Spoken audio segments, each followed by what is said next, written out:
Negeri ini memanggilmu kawan, belajar bergerak berbagi untuk negeri, guru penggerak maju.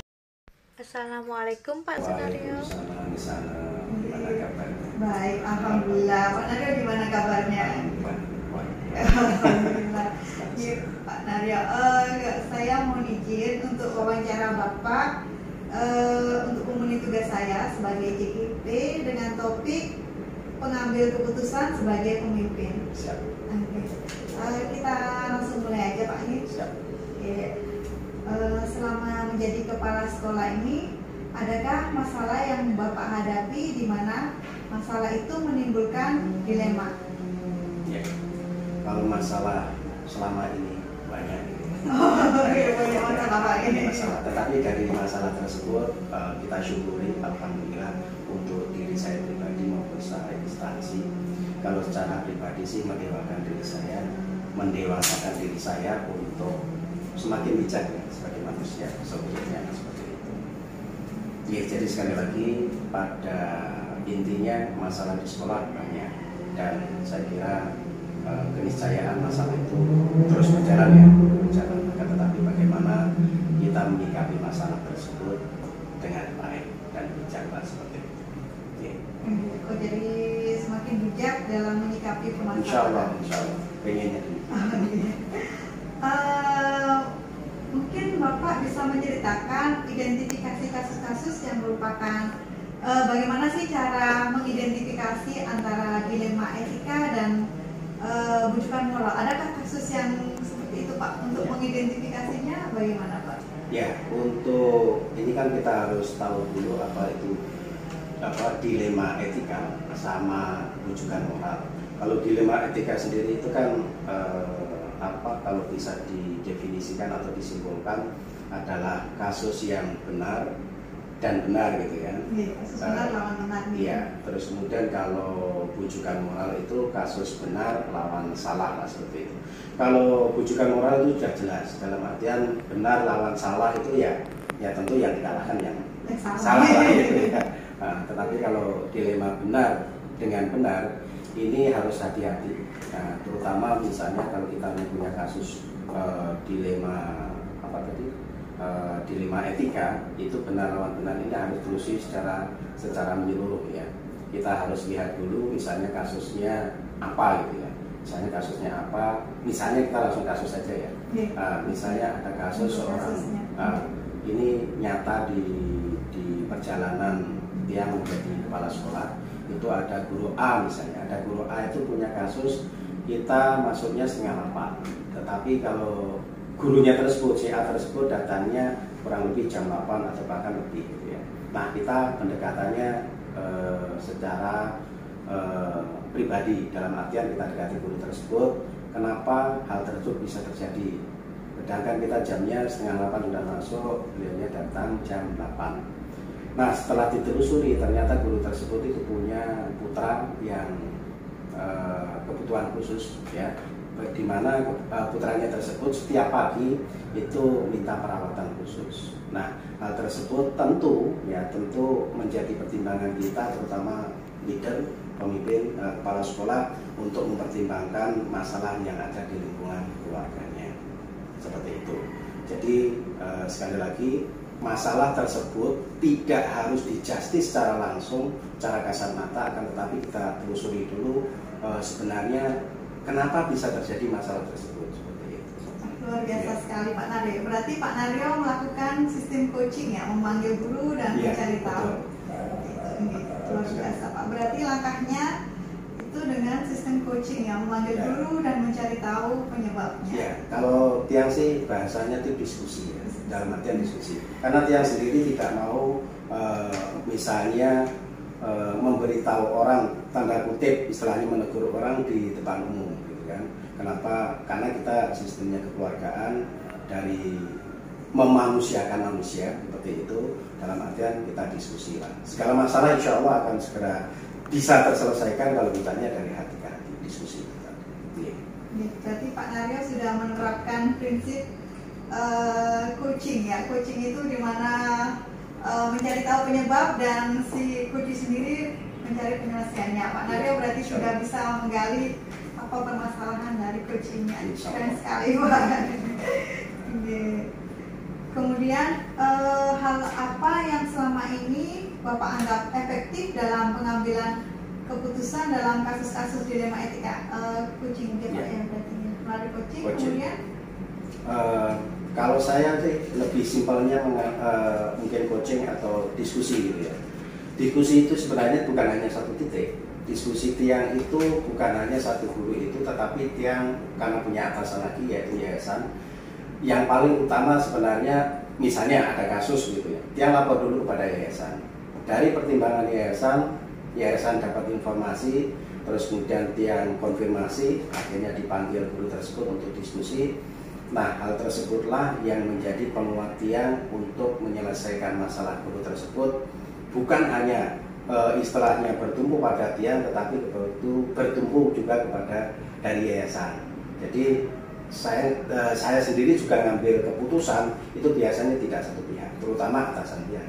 Begitu. Berarti Pak Naryo berkolaborasi dengan pihak yayasan. Betul sekali. Kalau untuk melibatkan guru lain mungkin Pak? Untuk guru lain jika itu diperlukan pasti, gitu ya, pasti. Jadi istilahnya untuk menggali informasi pasti dari guru lain juga. Berarti mengumpulkan fakta-fakta siapa Betul. saja yang dilibatkan dalam Betul. kasus seperti itu Pak Nge. Ya. Kalau dari pihak siswa ada rencana untuk melibatkan anak-anak? Kalau diperlukan juga demikian. Dalam artian misalnya saat bahkan wali murid juga bisa. Bahkan apa dari sistem misalnya tadi satu masalah itu kan rentetannya panjang gitu ya. Bukan hanya yang terutama tujuan kita kan ke siswa. Apakah siswa mendapatkan haknya pendidikan secara baik atau enggak kan seperti itu. Itu yang paling penting, terutama orang tua. Karena biasanya gaduhnya itu di orang tua. Kenapa anak saya nggak dapat haknya secara baik dan sebagainya. Ya, seperti itu. Keren Pak. Berarti Pak Naryo sudah menerapkan unsur keputusan yang berpihak pada murid ya, utama berpihak pada murid. Ya. Kemudian nilai-nilai kebaikan juga Ya. masuk dan keputusannya bisa dipertanggungjawabkan ya Pak. Insya Allah. Oke. Kemudian hal-hal apa saja yang selama ini merupakan tantangan dalam mengambil keputusan pada kasus dilema etika Pak? Tantangannya bagaimana? Tantangannya adalah kita lihat emosional seorang guru. Nah, itu tantangannya. Kalau gurunya misalnya terlalu temperamen gitu kan, seorang kepala sekolah harus bisa membuat seni komunikasi dengan baik. Ya, jadi seni komunikasi bagaimana penyampaian agar supaya yang menjadi seorang guru yang kasus tersebut tidak tercederai ataupun tidak merasa tersinggung dan lain sebagainya seperti itu. Jadi istilahnya memanusiakan, walaupun dia punya kasus gitu, tetapi bagaimana kita dengan seni komunikasi sampaian kita, tujuan kita tercapai dengan baik. Berarti intinya seni dalam berkomunikasi Pak ya. Tantangannya emosi dari pihak yang terkait. Ya, karena guru itu kan banyak macam ya. Ada yang guru lembut, ada yang guru ya itu indahnya. Karena pelangi itu indah karena berbagai wajah warna Pak. Pak Naryo, ketika ada kasus, apakah Pak Naryo menunda ataukah memilih langsung menyelesaikan pada saat itu juga? Tergantung ya. Tetapi prinsip saya kasus harus segera diselesaikan, harus cepat diselesaikan. Kalau ditunda mungkin karena ada kegiatan yang lain, tentu pasti ditunda, mana yang penting. Tetapi prinsip saya kasus harus segera diselesaikan, karena kalau tidak diselesaikan akan berlarut-larut kan seperti itu. Nyaman juga bagi saya sebagai kepala sekolah, nyaman juga bagi instansi sekolah, yayasan, dan juga bagi murid itu sendiri. Seperti itu. Ya, tergantung kasusnya, tapi kalau bisa segera mungkin diselesaikan. Harus segera. Siap. Adakah faktor yang selama ini mempermudah atau membantu Bapak dalam mengambil keputusan untuk kasus dilema etika? Ya, kalau untuk mempermudah sendiri, pertama ya memang prinsip hidup, ya prinsip hidup daripada kemampuan kita. Agama ya, spiritual itu juga pasti berperan di sana. Ya, spiritual, terutama kalau dia sendiri sebagai muslim kan memang Tuhan ataupun idolanya kan Nabi, gitu ya, Nabi Muhammad seperti itu. Lepas daripada itu sebenarnya dia punya satu tumpuan di sekolah itu yaitu yayasan gitu ya. Kalau yayasan bilang A, tentu saya harus mengikuti daripada kebijakan daripada yayasan seperti itu. Jadi istilahnya setiap keputusan Tiang tetap kolaborasinya adalah dengan pimpinan yayasan, tidak bisa berjalan sendiri seperti itu. Yeah. Tentu didasari juga dasarnya bukan ya. Meskipun yayasan yang memegang pasti juga ada yang mendasari Pak Naryo untuk menyetujui gimana keputusan itu tetap kembali berpihak pada murid. Betul sekali. Bahkan akan juga berargumentasi biasa. Tetap harus berpegang pada prinsip pengambil keputusan yang kembali lagi berpihak pada murid. Luar biasa Pak Naryo. Pak, pertanyaan terakhir nih Pak, dari yang telah disampaikan, pembelajaran apa yang dapat Pak Naryo ambil dari pengalaman mengambil keputusan dilema etika? Untuk saya pribadi, untuk saya pribadi maupun umumnya, untuk saya pribadi dari kasus-kasus yang ada gitu kan, itu mendewasakan, mungkin tadi sudah saya singgung, mendewasakan diri saya sendiri untuk menjadi manusia yang seutuhnya. Bersyukur dalam diri saya sendiri ditakdirkan menjadi seorang guru gitu, apalagi dikasih kesempatan untuk menjadi kepala sekolah.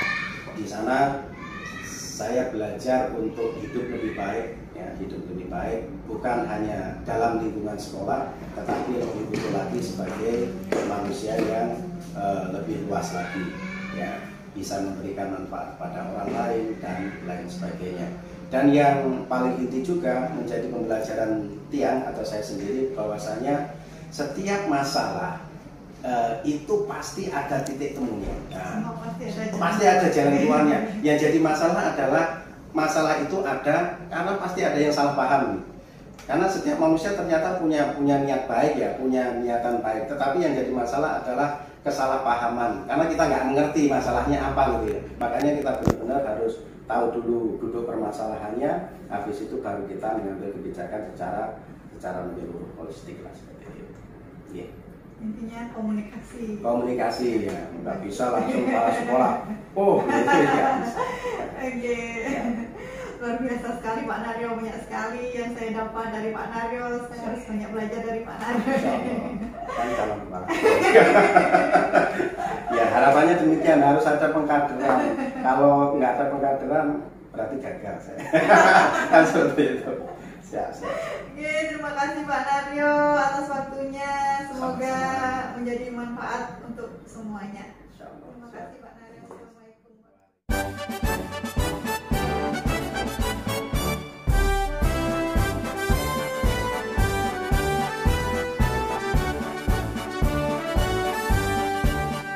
Bulatkan tekad, kuatkan hati, negeri ini memanggilmu kawan.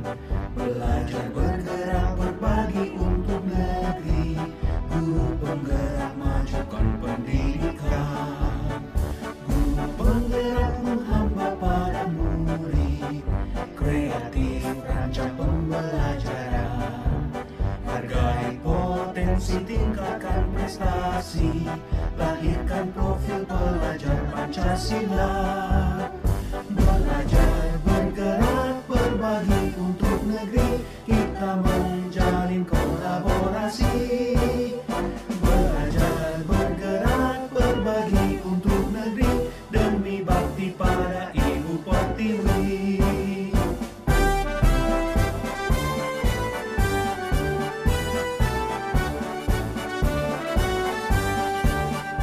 Bulatkan tekad, kuatkan hati, negeri ini memanggilmu kawan. Belajar bergerak berbagi untuk negeri, guru penggerak majukan pendidikan. Guru penggerak menghamba pada murid, kreatif rancang pembelajaran. Hargai potensi, tingkatkan prestasi, lahirkan profil pelajar Pancasila.